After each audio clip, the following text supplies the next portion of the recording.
এতিয়া আহাৰ মাহ খেতিৰ ভৰপক সময়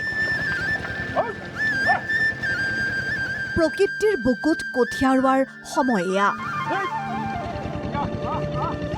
হালোৱা ৰোৱনীৰ মূৰ তুলিবলৈ নাথাকে সময় পিছে এইবাৰ যেন একাংশ কৃষকৰ ওপৰত ৰুষ্ট প্ৰকৃতি বকলীয়া ঘাটত অনাবৃষ্টিৰ ফলত কঠীয়া পাৰিব পৰা নাই কৃষকে খৰাং পৰিৱেশৰ বাবে চন পৰাৰ উপক্ৰম হৈছে বহু হেক্টৰ কৃষিভূমি এয়া বকলীয়া ঘাটৰ পৰিৱেশ বৰষুণৰ অভাৱত শালি ধানৰ কঠীয়া পাৰিব পৰা নাই বকলীয়া ঘাটৰ কৃষকে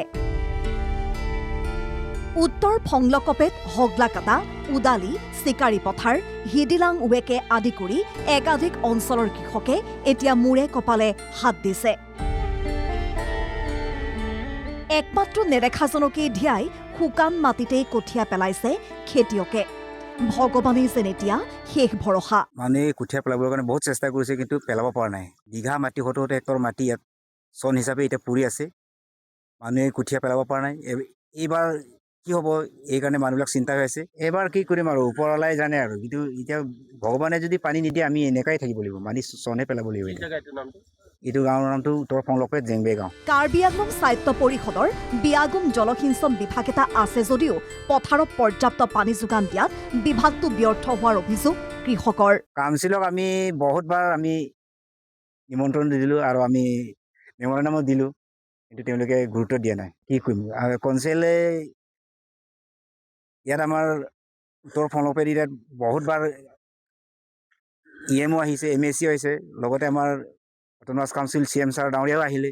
আমি মেমৰেণ্ডামো তেওঁৰ হাততো চামিজ দিলোঁ কিন্তু তেওঁলোকে গুৰুত্ব দিয়া নাই অঞ্চলটোত কোনো নদ নদী জান জুৰি নথকাৰ বাবে কেনেলবোৰো এতিয়া শুকাই ফাট মেলিছে আহাৰ শাওণ মাহৰ খেতিৰ এই ভৰপক সময়ছোৱাত পৰ্যাপ্ত বৰষুণ নাপাই এনেদৰে এতিয়া হুমুনিয়াহ কাঢ়িবলগীয়া হৈছে খেতিয়ক ৰাইজে সেয়ে শীঘ্ৰে কৃষি বিভাগক ইয়াৰ বিহিত ব্যৱস্থা গ্ৰহণৰ দাবী ৰাইজৰ বকলীয়া ঘাটৰ পৰা ৰাকেশ বে NKTV+